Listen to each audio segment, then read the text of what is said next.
We are here in Beersheba today, and this is the area that Isaac spent some time in. Likewise, his father Abraham spent time here at Beersheba. Isaac went around redigging the wells that his father had dug, but each time the Philistines would fill them up. So he comes here to Beersheba, and this is another well that was dug by his father, and so he lives in this area for a period of time. Let's read about it from Genesis 26, beginning at verse 23. And he went up from there to Beersheba, and the Lord appeared to him in the same night and said, I am the God of your father Abraham. Do not fear, for I am with you. I will bless you and multiply your descendants for my servant Abraham's sake. So he built an altar there and called on the name of the Lord, and he pitched his tent there, and there Isaac's servants dug a well. Then Abimelech came to him from Gerar with Ahuzah, one of the friends of Phicol, the commander of his army. And Isaac said to them, Why have you come to me, since you hate me, and have sent me away from you? But they said, We have certainly seen that the Lord is with you. So he said, Let there now be an oath between us, between you and us, and let us make a covenant with you, that you will do us no harm, since we have not touched you, since we have done nothing to you but good, and have sent you away in peace. You are now blessed of the Lord. So he made them a feast, and they ate and drank. Then they arose early in the morning and swore an oath with one another, and Isaac sent them away, and they departed from him in peace. And it came to pass the same day that Isaac's servants came, and told him about the well which they had dug, and said to them, We have found water. So he called it Sheba. Therefore the name of the city is Beersheba to this day.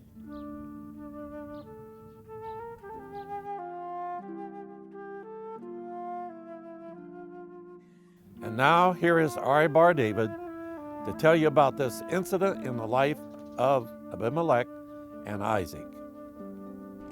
So we are again in Beersheba, and we see why the name of this place is Beersheba. Let us say the name slowly. Be'er, which means a well, and Sheva, it's the number 7.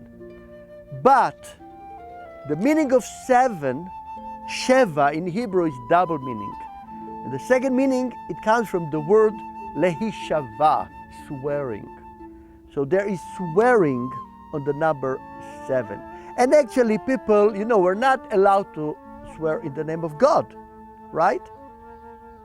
It's written, one of the 10 commandments.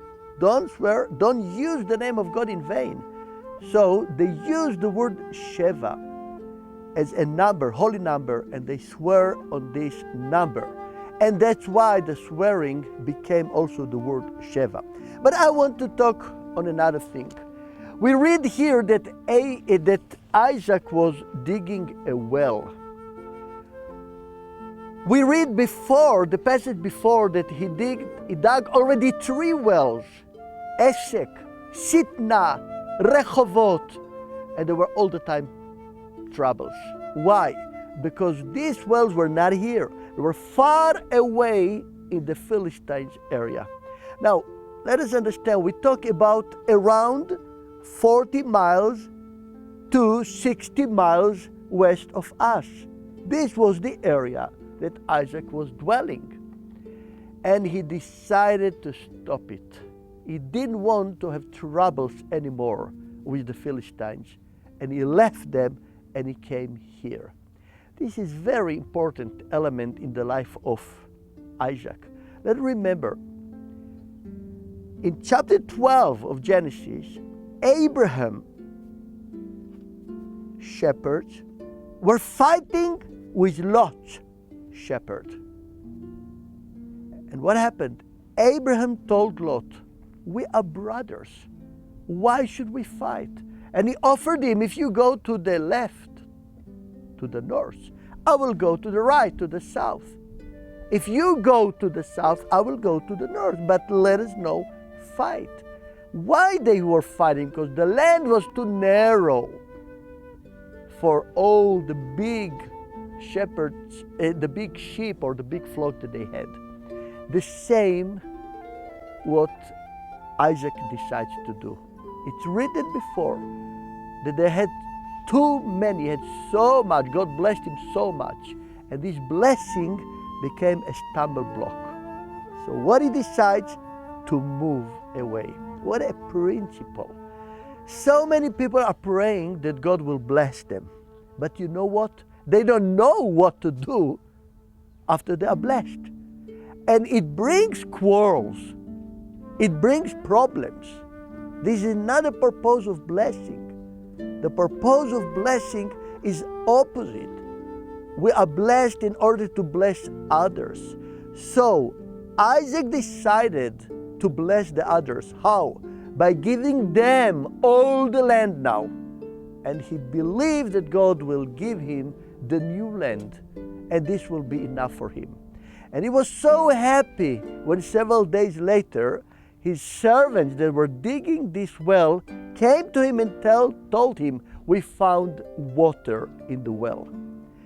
I want to say another short geographical description. Look, what is the meaning to dig a well? There are two sources for water. One was the cisterns in the mountains, the other were the well in the valleys. The cisterns were dug only 20 feet. And actually there were containers of water. Which water? Of the rain. Now, a well is total different thing. When you dig a well, you have to dig around 200 feet down. And not only this, you have to build it inside with stone, otherwise it will collapse. I mean, with a lot of pieces of stones. It's much, much more work than digging a cistern. So we have to understand here, this well was dug so deep till it arrived under the, what we call the undersurface water of the big river that is coming from here. It's a big, hard work to do. But this work, Isaac did again and again and again. And like we said at the beginning, whenever it got problems, he preferred to leave it and go and dig another well. The last thing, what we read here, that Isaac did here 4 things. I like this verse 25. So he built an altar, he called in the name of God, he pitched a tent, and he dug a stone. Look, what is the meaning of these 4 things? When you dig a well, you get a lot of stones. Down, down, down, right? What you do with them? You take them, which are dead stones, right? And you make them a living stone. How? By building an altar. But building an altar can has power only if you call it on the name of the Lord. And that's what he did. And what else he did? About Abram we read that he was planting a tree, a tamarisk. About Isaac we read that he was pitching his tent. Look, both of them decided to build here their future. And actually Beersheba, today a huge city, a lot of new immigrants from Russia arrived here. But remember always, the 4th, or maybe nowadays the 3rd big city in Israel started by these 2 devoted people to God, Abram, and later on his son, Isaac.